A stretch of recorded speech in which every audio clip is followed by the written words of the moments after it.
कि जो हमसे अपना मन लगाता है, हम पर भरोसा रखता है, तो हम उसका भी ध्यान रखते हैं। बस इतनी जरूर है कि परीक्षा होती है। भगवान की उंगली में थोड़ी सी लगी हुई थी, रक्त बहने लगा पांडवों के यज्ञ में। वहां रुक्मणी, सतीभामा सभी पटरानी थी भगवान के साथ में। रक्त बह रहा था तो अपनी साड़ी फाड़ के किसी ने नहीं दी, सब देखने गई, चलो वस्त्र लाओ कोई। भगवान की उंगली में लग गई हैं। रुक्मणी अलग देखती हैं, सत्यभामा अलग देखती हैं, लेकिन जैसे ही द्रौपदी की दृष्टि पड़ती है कि भगवान की उंगली से रक्त बह रहा है, तो अपनी रेशमी साड़ी को फाड़ के और बांध देती हैं। भगवान कहते हैं, द्रौपदी ये तुमने क्या किया? इतनी कीमती वस्त्र फाड़ के मेरी उंगली से बांध दिया।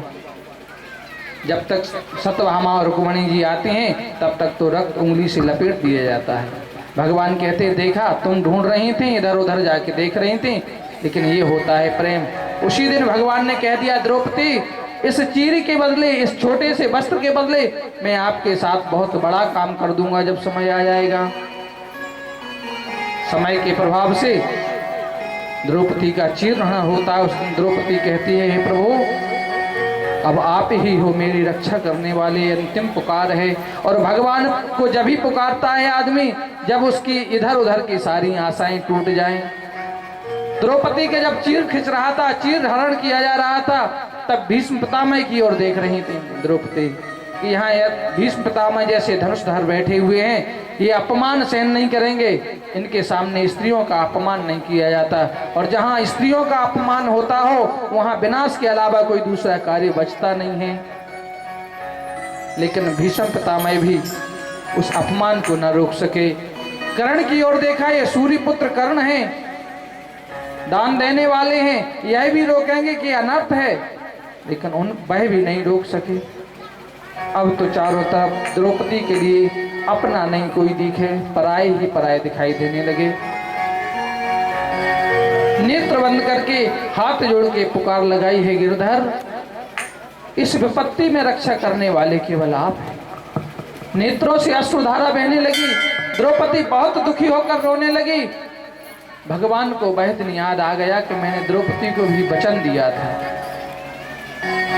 भगवान ने कहा, हे द्रौपदी मैं तुम्हारे साथ हूं, घबराने की कोई जरूरत नहीं है। और इतना बड़ा चीर बढ़ा दिया कि दुशासन जैसे महाबली खींचते खींचते थक गए। भगवान की कृपा है। एक संत जी तो कह रहे थे कि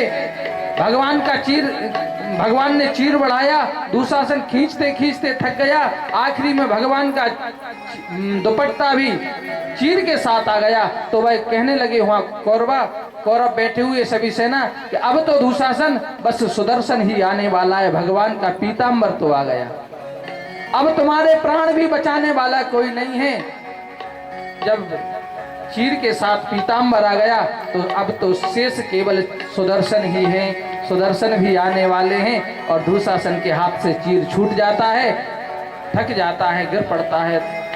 भगवान ने द्रौपदी मैया की इस प्रकार से, तो कहते हैं कि हम भक्तों के साथ लेने देने का भी व्यवहार रखते हैं, हमारा लेन देन चलता है भक्तों से। भगवान कहते हैं इसी प्रकार से उन्होंने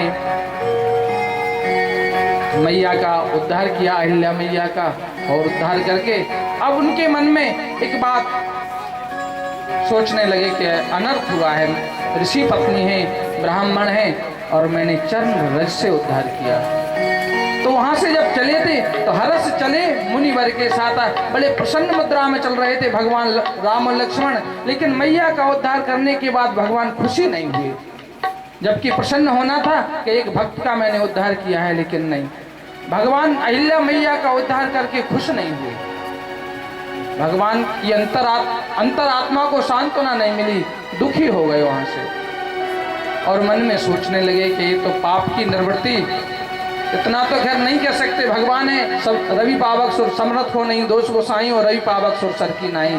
सामर्थ्य है, भगवान है, उन्हें दोष की क्या बात है, दोष नहीं दे सकते। लेकिन भगवान ने अपने मन में ऐसा सोचा, अब तो गंगा मैया के स्नान होना चाहिए, और गंगा स्नान के बाद में ब्राह्मणों को दान भी देना चाहिए।